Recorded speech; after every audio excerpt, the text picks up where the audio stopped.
Hello friends, in today's video we'll talk about index function.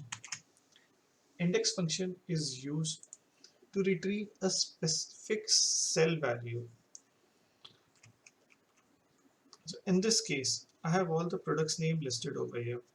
Now if I want to know what value I have in fourth row, so I can within my formula I can just select the whole array and give row number as 4.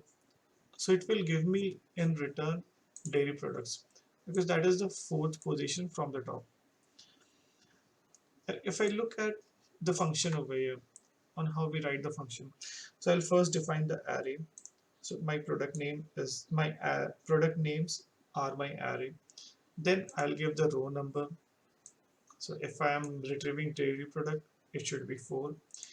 And if I look at these bracket, so wherever any Excel function has these brackets, they're optional.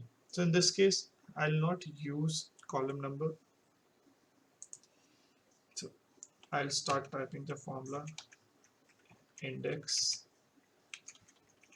I'll select my array, which is all the product name, and I'll press F4 to freeze my range, comma. I want to retrieve information from fourth row. So I'll say 4, bracket close.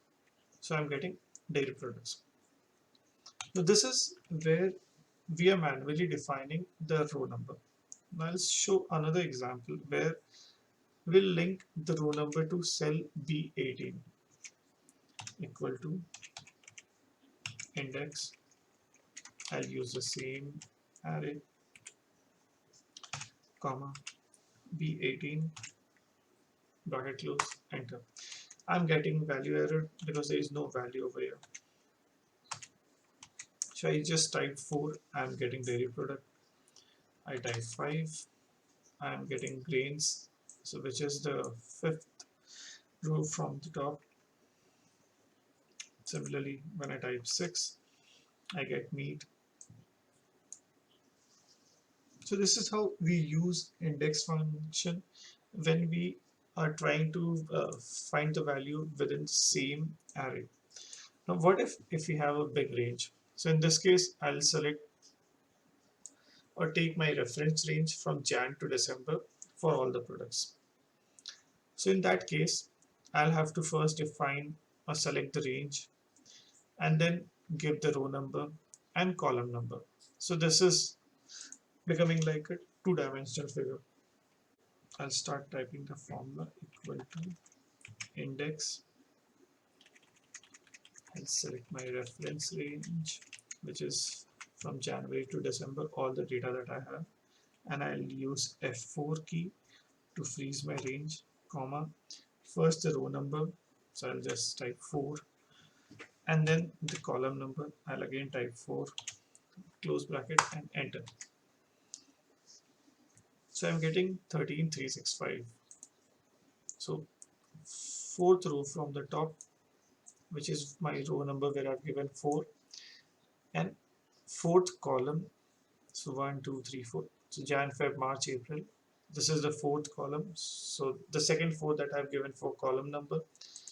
So this is like the interaction point of both the fours, and I'm getting 13365.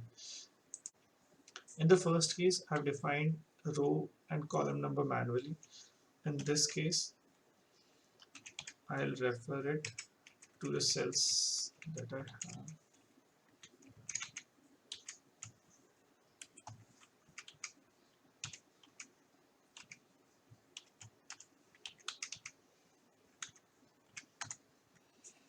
So I'm getting the same result. Now I can change this to 6, 6. So sixth row and sixth month is giving me 21, 5, 23. That's what I'm getting.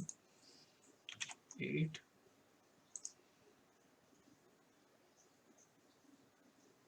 So sixth row and eighth column is giving me 18, 340. That's what I am getting. Index function is mostly used with match function And when they work together, they actually become a very popular lookup function, which is a very good alternative for VLOOKUP and HLOOKUP, because both VLOOKUP and HLOOKUP have their restrictions of looking up for value from a particular direction. For example, VLOOKUP is doing from left to right, HLOOKUP is doing from top to bottom. But when we are using index and match together, we can search for data in any direction. In my next video, I'll show how we can use index match together to be an alternative for VLOOKUP and HLOOKUP whenever we are trying to retrieve any particular data. Thanks for watching. Stay tuned for my coming video. Thank you.